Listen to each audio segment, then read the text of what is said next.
Jake was a journalist for a national newspaper.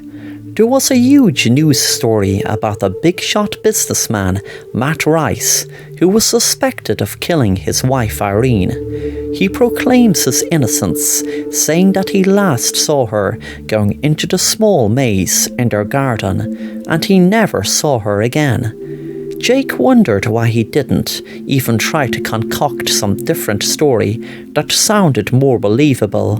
There were a lot of conspiracy theorists online, of course, as usual, with any case. They all have their own theories about what happened, but Jake knew that he had to write the story properly. He had to drive to Matt's home and check out the property himself. Luckily, Matt accepted to be interviewed by Jake and was given permission to look around the property. Jake knew that he had to get a feel for the place, even though he was certain Matt was guilty as sin. When Jake arrived at the house, he was impressed by the beautiful big door and the whole scale of the house and garden. When he interviewed Matt, he noticed Matt was nervous, playing with his hands, and it was so obvious he was hiding something. Jake felt like just asking him outright, why did he kill his wife? But he didn't want to spook him before having a look around. Jake started to look around in the last place Matt saw his wife Irene, which was the maze. He walked into it and admired the beautiful green all around him. It wasn't even a big maze, so it wasn't as if anyone could get lost in it. It was ridiculous, the thought of it. But suddenly he felt a strange feeling, as his surroundings didn't seem to suit what it looked like from the outside before he entered the maze. The maze was small, then there was the gravel and garden. That's what he saw. That's what he knew he definitely saw. But none of this could answer for it.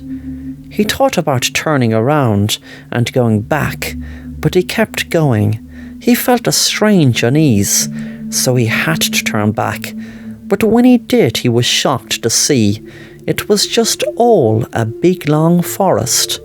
He felt dizzy and felt a strange presence. He felt shivers run up his spine. The more he walked, the more disorientated he felt. It was almost like a strange force was in the woods and taking control of him. He looked up to the sky, and all he could see was trees. He kept walking and walking for what felt like hours. He couldn't help but think, is this what happened? Matt's wife Irene? Was he innocent after all? Did Irene get lost in the woods like he is? He looked through the trees and realized the moon was in the sky and it was night time. Then a few minutes later the sun was rising, and within minutes again the moon was back. He felt like he was going crazy. He couldn't take it anymore. How could it go from night to day in just seconds? He took out his phone to make a call, but there was no service. Jake was getting tired now, but he needed to keep going. He had to write this story, but realized that if he wrote what he was experiencing, people would not believe him. He could just picture his editor joking, asking was he on magic mushrooms, or chancing his arm trying to scoop an interview on a paranormal show on cable TV. Suddenly he felt a strange presence. A presence he was familiar with. A presence he wasn't afraid of. It's different than what it was in the woods earlier. This presence made him want to keep going, keep searching for the truth. Jake thinks of them many times. He was embraced in Irene's arms, where she cries to him, telling him that her husband says he feels invisible because she doesn't give him any attention. Jake knew that if Matt realized his wife was having an affair with him, he would go crazy. Suddenly Jake nearly jumped out of his skin with fear, shock, but mostly love. Right in front of him was Irene. He found his love, his true love, but she was so sad looking. He called out to her, "Irene, Irene, what's wrong?" But Irene couldn't hear him. It was almost like she was in another dimension, or an alternate reality right there in front of him. Then it finally hit him. He feared he would never be able to share his story, or Irene's. He wondered how her husband did it, but knew that this was karma. He looked into Irene's eyes. He wondered where she was, and wished she would come back to reality and see him. Was she feeling exactly the same way as him? He wondered how long this would last. Then suddenly something even worse happened. She walked through the woods, while he walked by her side, holding her freezing cold hand. Was she dead, he wondered? This should be beautiful. This should be romantic. He knew, but instead it was a horror story he couldn't even have dreamt of. He was walking through the woods, holding hands, but not guiding her, but her guiding him, without even realizing it. He not only felt invisible, but was invisible to her. It was a sickening reality, and the worst reality he didn't want to face was, when would it all end? He looked up to the sky and could see the trees, and screamed. But it didn't make a difference. Irene didn't even bat an eyelid. He kept walking with her, until finally Matt walked up to her. She smiled and asked him, did he see him yet? Matt said, "Not yet, love.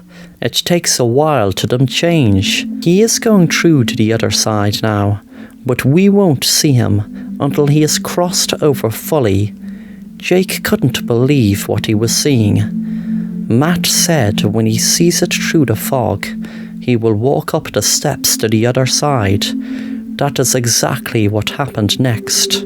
Matt smiled and said, "Jake, if you're listening, if you're out there, yes, you were talking to me when you were alive. Or should I say, when I was alive. But I have found a way to conjure up an evil spirit. All I had to do was kill myself to that spirit take my soul. But what I got in exchange was you, dead on the other side. And yes, my wife does love me, and always loved me. And you didn't believe my story. Why didn't you believe my story?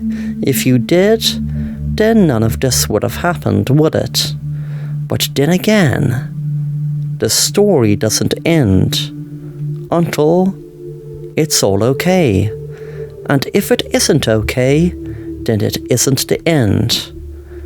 But Jake, don't you worry, because when you get to the other side, everything will be okay, because it will be the end.